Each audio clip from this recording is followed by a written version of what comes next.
hal yang sudah saya baca-baca sebelumnya ya.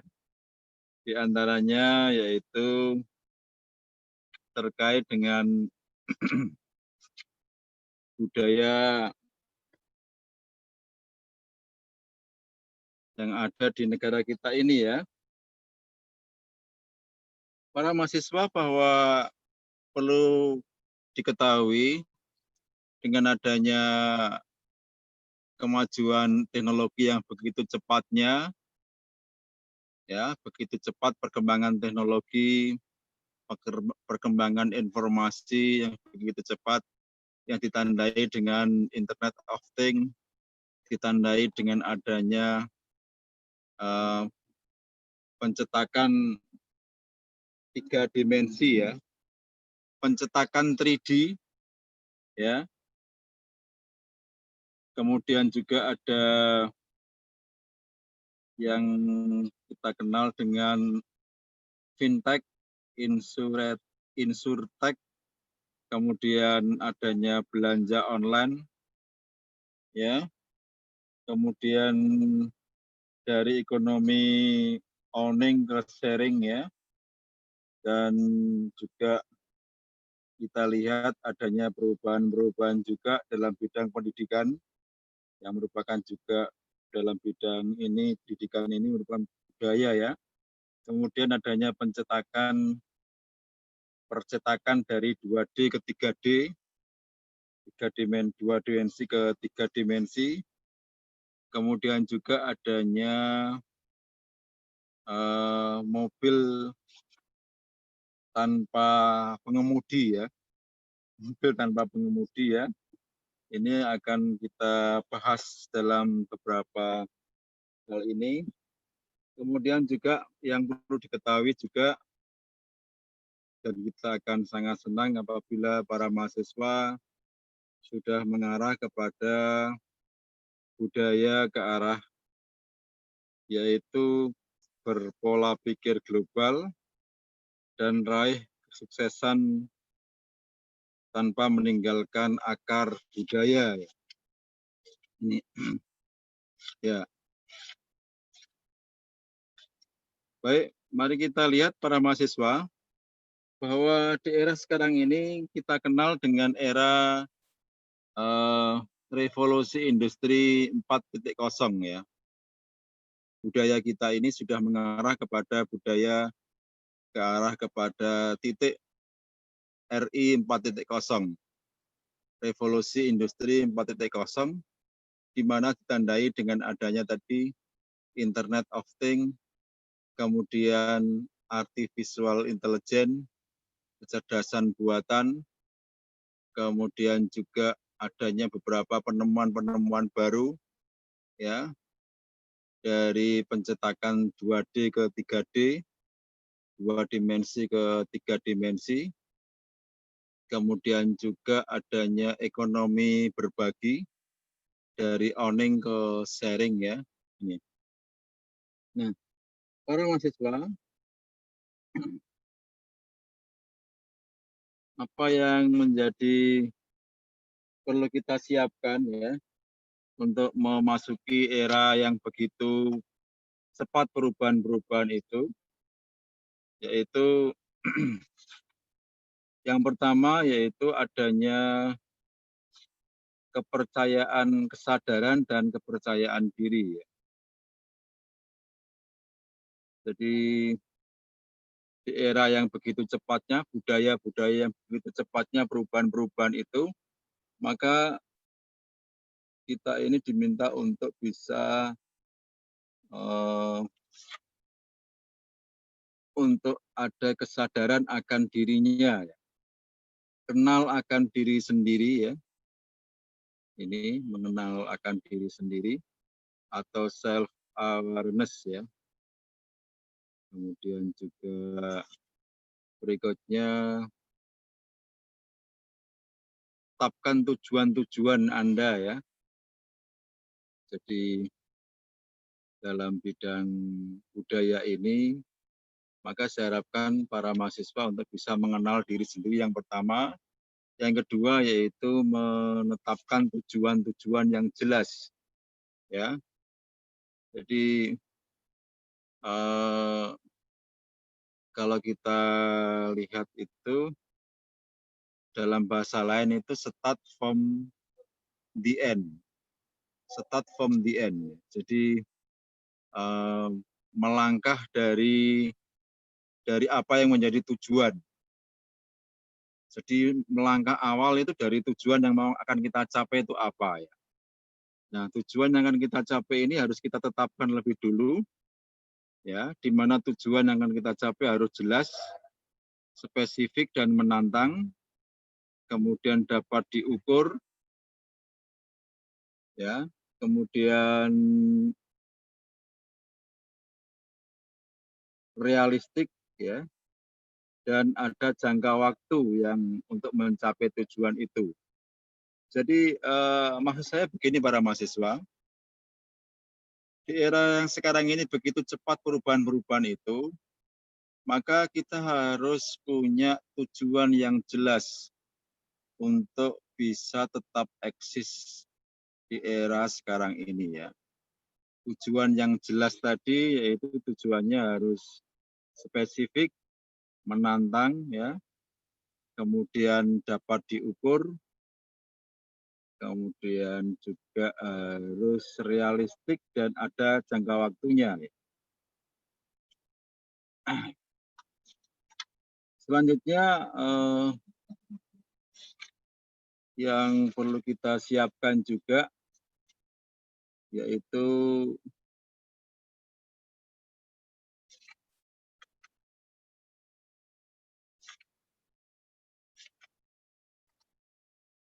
ya, para mahasiswa ini untuk orang-orang Indonesia di dalam pergaulan internasional ini ada beberapa hal yang perlu untuk bisa menjadi koreksi. Jadi budaya kita yang perlu kita koreksi diantaranya yaitu terkait dengan adanya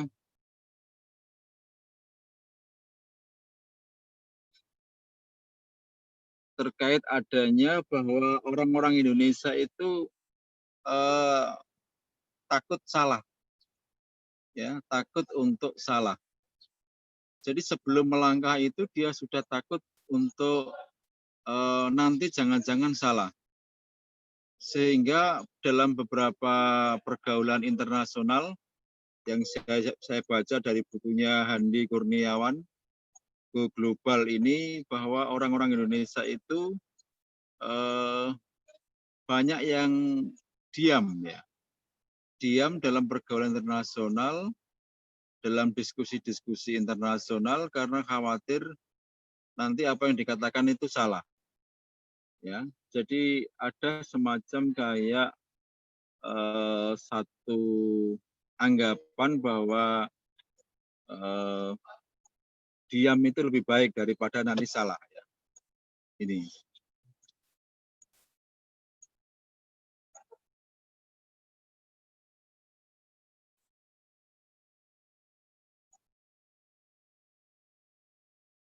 Ya, jadi ini disebutkan di sini bahwa orang-orang Indonesia itu kelemahannya ya, diantaranya yaitu suka diam begitu ya, karena takut salah. Ya, baik dalam berbicara maupun berinisiatif ya. Oleh karena itu mohon para mahasiswa untuk bisa hal ini menjadi satu koreksi bagi kita dalam bidang budaya. Ya, dalam bidang budaya agar nanti kita bisa punya inisiatif untuk ngomong ya, untuk berpartisipasi dalam kegiatan. Jadi kalau kita diam itu justru malah kita tidak akan bisa mengetahui mana yang benar. Oleh karena itu, karena kita tidak action, tidak melakukan suatu kegiatan apapun ya. Ini.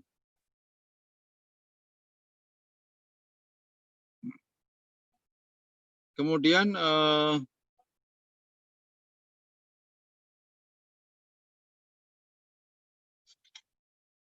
Selanjutnya untuk kegiatan dalam pergaulan internasional atau dalam pergaulan dalam bidang budaya, ya, bahwa para mahasiswa kita diminta untuk bisa berbahasa Inggris, ya, berbahasa dengan baik,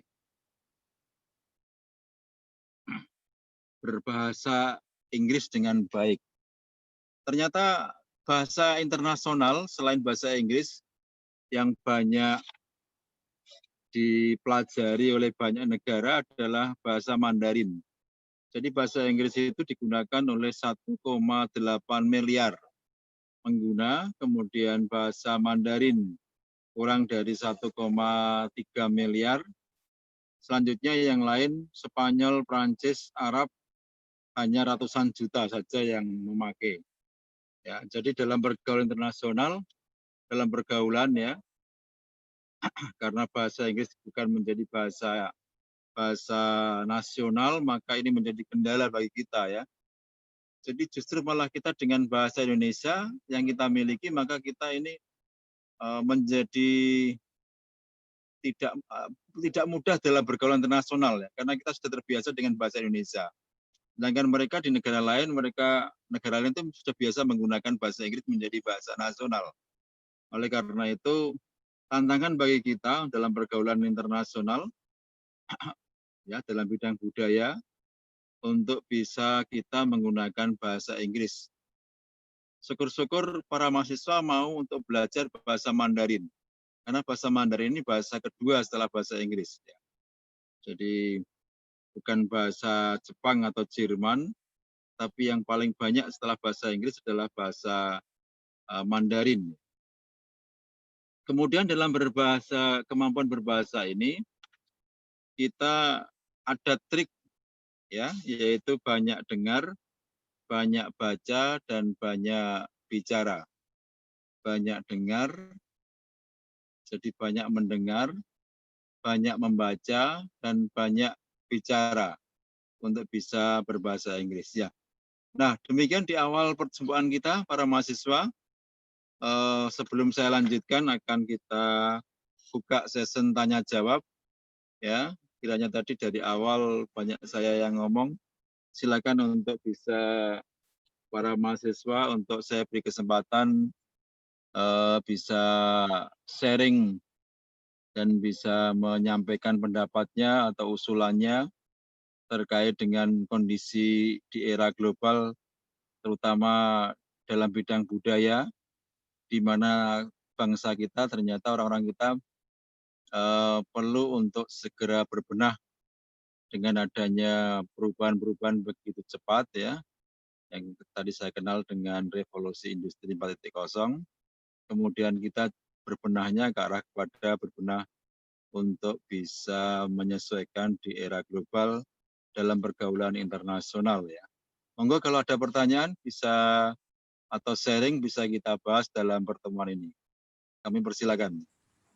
Mau tanya Pak, mengenai yang tadi, yang masyarakat Indonesia lebih banyak diam itu. Gini, saya mendapat informasi sering terjadi suatu saling menyalahkan, terutama di media sosial, sering terjadi saling menyalahkannya antar masyarakat. Nah, saya berpikir itu menjadi salah satu hal mengapa masyarakat Indonesia lebih banyak diam, karena mindset masyarakat sering menyalahkan terhadap salah satu maupun beberapa pihak. Nah, mau tanya mengenai solusinya itu sebaiknya bagaimana gitu Pak? Terima kasih. Ya. Baiklah, mari kita lihat bahwa adanya anggapan ya ini di masyarakat Indonesia, tidak hanya di Indonesia ternyata ya, beberapa masyarakat di Asia ya. Jadi ada anggapan bahwa yang penting adalah benar. Jadi yang penting untuk menjadi benar, atau dengan kata takut salah atau malu bila salah. Ya. Jadi it's important to be right. Ya. Dan ini sudah terbiasa ya. Terbiasa di kita, terutama di sekolah-sekolah. Ya. Di sekolah-sekolah itu atau dalam masyarakat budaya tradisional kita, ya, apa yang dikatakan orang tua itu tidak boleh dibantah.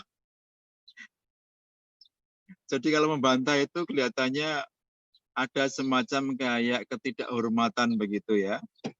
Jadi kalau dalam orang-orang Jawa itu sendiko dawuh begitu ya.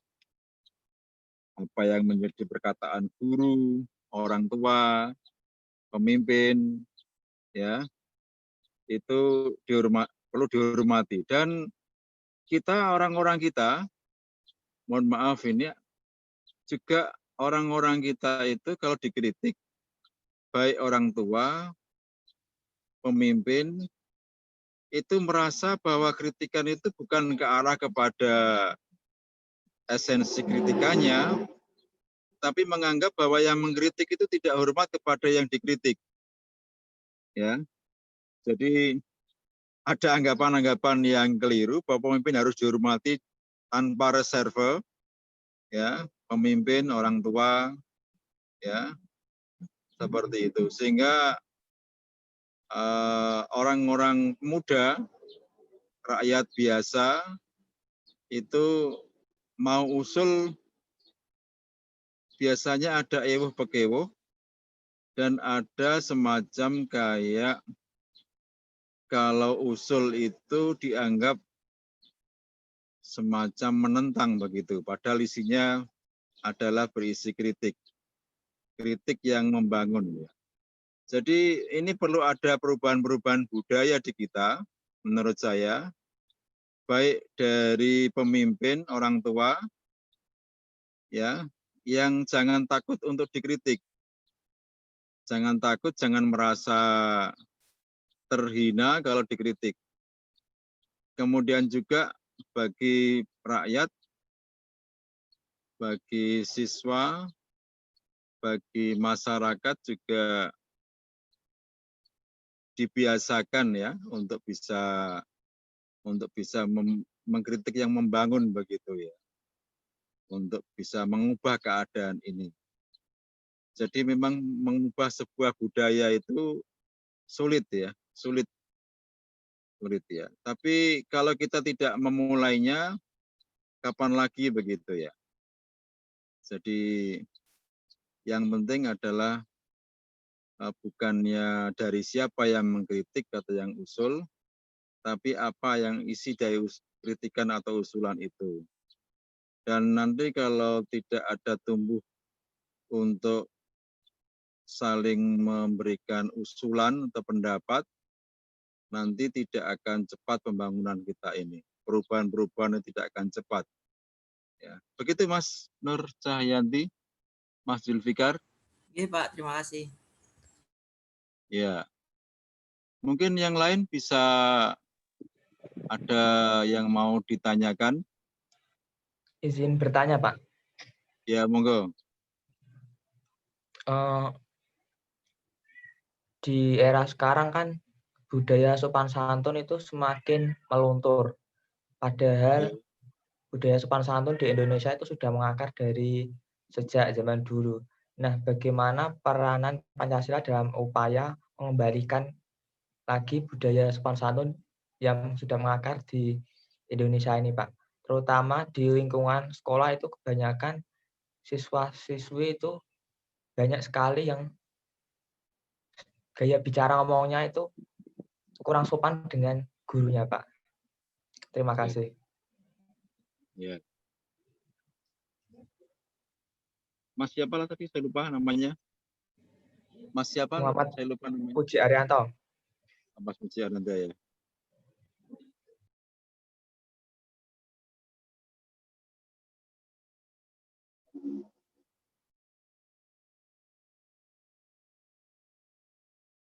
Ya, baiklah, memang di era sekarang ini ada perubahan-perubahan yang begitu cepat, dan perubahan-perubahan itu kadang menjadikan sesuatu yang semula baik menjadi menurun ya, yang kita kenal dengan adanya dekadensi moral atau menurunnya moral ya. Yang oleh Pak Jokowi kemarin beliau menyampaikan kita perlu ada gerakan revolusi mental, GRM ya. Jadi perubahan-perubahan mental yang ada di masyarakat sekarang ini perlu secara revolusi, artinya secara cepat dan secara serentak begitu ya, dengan revolusi.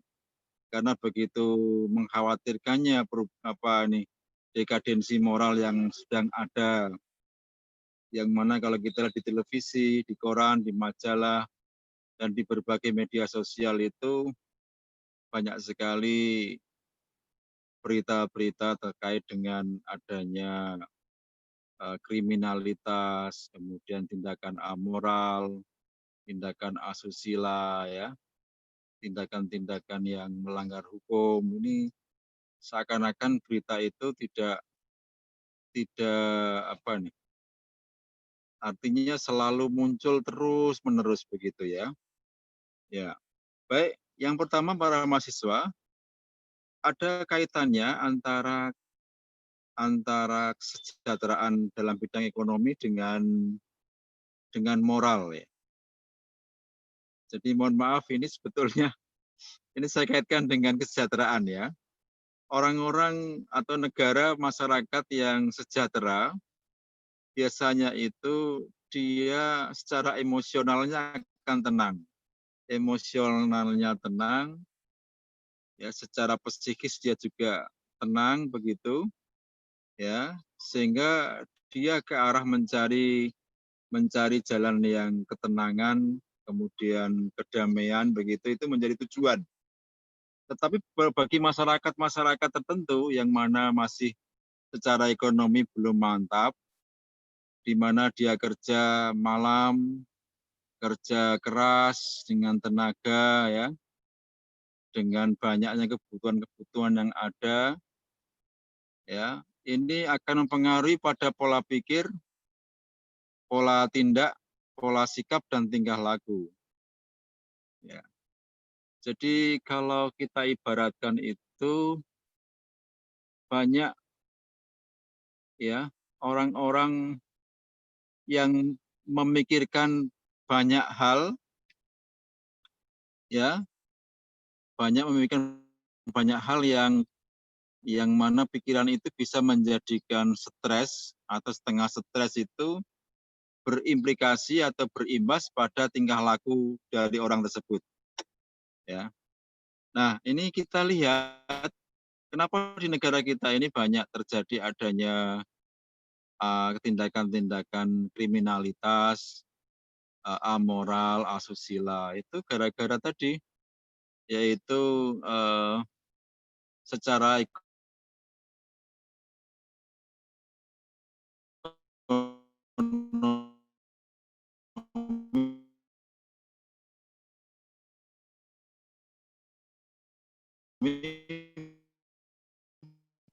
masyarakat kita belum mantap, hanya bantang begitu ya. Disalip saja motornya dikira ngajak balapan. Ya, hutang tidak dibayar,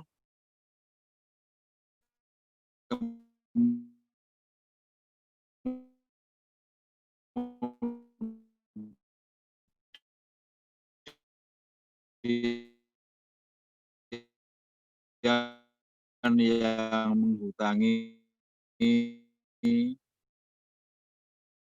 dibunuh atau di apa. Jadi jadi ganggu itu juga adanya pengaruh-pengaruh dari luar ya, pengaruh-pengaruh dari luar yang budaya-budaya asing yang negatif ya, yang cenderung menyertai modern individualis ini muncul kalau di era global sekarang ini ya, individualis, materialis, kemudian hedonis dan ateis. Mohon maaf ini saya sampaikan ulang. Individualis, banyak orang yang mementingkan diri sendiri. Materialis, banyak orang mementingkan kebendaan atau keduniawiaan atau uang, ya, sehingga uang segala-galanya begitu. Kemudian hedonis, orang kepinginnya senang-senang saja, happy, ya, happy, senang-senang, tidak memikirkan dampak yang akhirnya. Kemudian yang terakhir yaitu ateis. Jadi orang banyak yang mengarah kepada menjauh kepada Tuhan, kepada Allah, kepada Tuhan. Itulah beberapa dampak negatif daripada tadi kondisi global yang seperti ini. Jadi yang semula itu tuntunan menjadi tontonan, tontonan menjadi tuntunan, begitu ya. Yang apa ini? Satu lagi itu tuntunan menjadi tontonan, tontonan menjadi tuntunan, kemudian apa ini? Saya lupa nih satunya lagi istilahnya. Ya, jadi banyak tuntunan dijadikan tontonan begitu ya. Tontonan menjadi tuntunan. Ya. Kemudian menurunnya dekadensi moral di sekolah ini. Kalau di sekolah ini sebetulnya guru punya peran yang sangat penting ya untuk memberi contoh. Di mana sekarang ini untuk di pendidikan kita, Mas Puji Arianto ya, di kita antara pengajaran dan pendidikan lebih banyak pengajarannya. Jadi sebetulnya pengajaran dan pendidikan dan pengajaran ya. Tapi di pendidikan kita ini banyak guru yang mengajarkan transfer ilmu saja, sedangkan untuk mendidik ke arah kepada budi pekerti, ke arah kepada karakter anak, kepada sopan santun, ya ini tidak cukup waktu bagi guru karena dia dikejar menyelesaikan materi. Ya, sehingga anak-anak kita ini cenderung menjadi anak-anak yang kurang sopan, kurang santun begitu karena kurikulum kita syarat dengan kurikulum kognitif. Dengan afektifnya atau pendidikannya masih kurang. Oleh karena itu, maka langkah dari Pak Menteri menghapus ujian nasional merupakan langkah yang tepat agar nanti guru-guru mengembalikan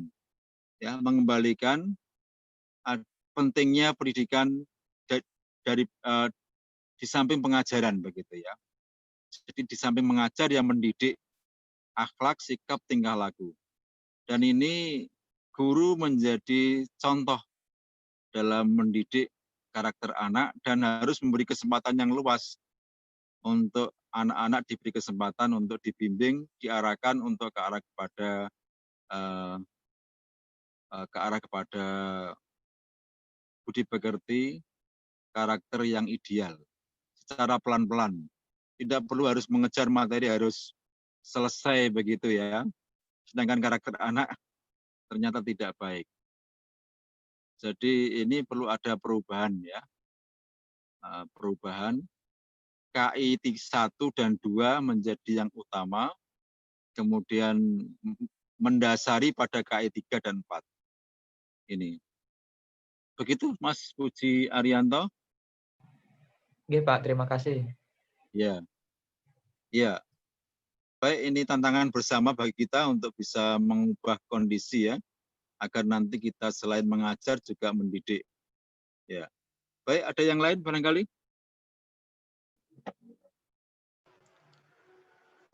Ada yang lain? Pak izin bertanya, Pak. Ya, monggo.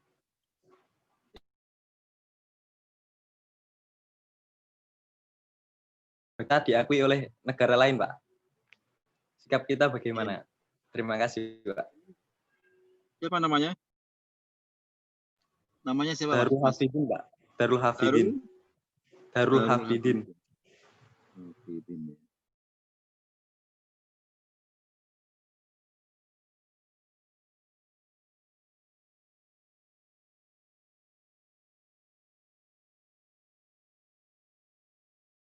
Ya, baik Mas Darul Hafidhin. Ya, jadi begini Mas Darul Hafidhin. Budaya-budaya nasional betulnya adalah budaya-budaya kumpulan dari budaya daerah. Budaya daerah merupakan akar dari budaya nasional. Artinya budaya nasional itu kumpulan dari berbagai budaya-budaya daerah yang berkembang, tumbuh berkembang di masyarakat begitu. Ya. Dan budaya-budaya daerah itu sangat banyak sekali di negara kita ini. Kita patut bangga ya dengan adanya banyaknya tari-tarian, lagu daerah, rumah adat, ya, kemudian alat-alat kebutuhan sehari-hari yang beraneka ragam, bahasa, ya, lagu-lagu daerah, benda-benda dan karya-karya dari masing-masing daerah yang merupakan kearifan lokal dari masing-masing daerah. Ya, dan ini perlu diketahui bahwa kita ada beberapa dari kekayaan budaya kita ini yang diakui oleh bangsa lain ya, oleh negara lain, terutama yang sering bersinggungan yaitu negara Malaysia, begitu ya. Di antaranya kalau nggak salah adalah batik, kemudian ada lagi Wayang, Pak. wayang, Wayang. apa ya? Wayang ya.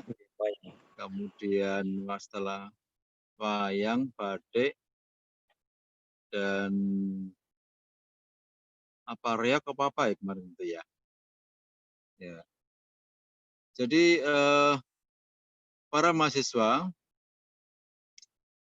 agar kekayaan alam budaya kita ini tidak diakui dengan seenaknya oleh bangsa lain, maka kita harus mendaftarkan kekayaan budaya kita yang ada untuk mendapatkan haki, ya, hak cipta secara internasional. Ya, jadi ada semacam kayak pengakuan legalitas bahwa budaya ini miliknya ini begitu. Itu kita harus mendaftarkan,